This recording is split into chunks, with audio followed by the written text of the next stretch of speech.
Before we leave this module, let's go ahead and complete what could be a top-level navigational widget. That is almost like a menu control that's sitting up here with all the different URLs to different areas inside of a web application or a website that I've built. There's just a few things that I want to clean up to make it look a little more like a menu and behave a little more like a menu.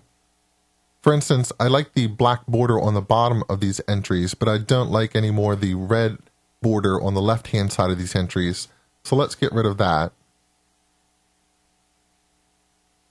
And also, it's a little bit ugly to have both the black border on the bottom of a list item and also an underline under the hyperlink. That underline comes from the user agent style sheet. Most links are underlined by default. If I wanted to get rid of that, what I could say is that the anchor tags inside of a list item should have a text decoration of none, as opposed to underline, which would be the default for an anchor tag.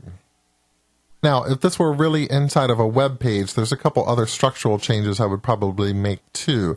For instance, I wouldn't want all list items to display in this fashion.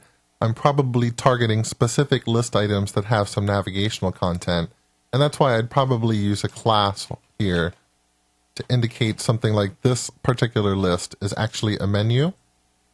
And then instead of selecting all unordered lists or UL tags, I can go out and say, I'm looking to modify things that have a class of menu, or list items inside of a thing that have a class of menu. And we could also do that here to say anchors inside of list items inside of a element with a class of menu. And while we're here, let's also change the color here just to be black, which should make it a little easier to see.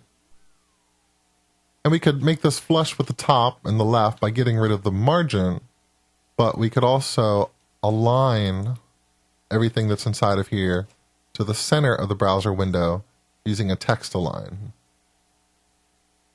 And finally, for one last effect, let's go in and select list items that the mouse is currently hovering over. This is one of those pseudo classes that I told you about in the first module. It's not a specific class name that you attach to an element. It's something that exists because of where the element is positioned or how the user is interacting with that element at any particular time. So when someone hovers the mouse over an element, what I'd like to do is set the background color to this color. And now I should be able to refresh, and you can see that we get a slight effect whenever the mouse moves over one of these entries. I will caution you that this particular CSS doesn't work in old versions of Internet Explorer. It does work in Internet Explorer 9, but if you need to make this same effect work in something like Internet Explorer 6, you'll probably need to fall back to JavaScript.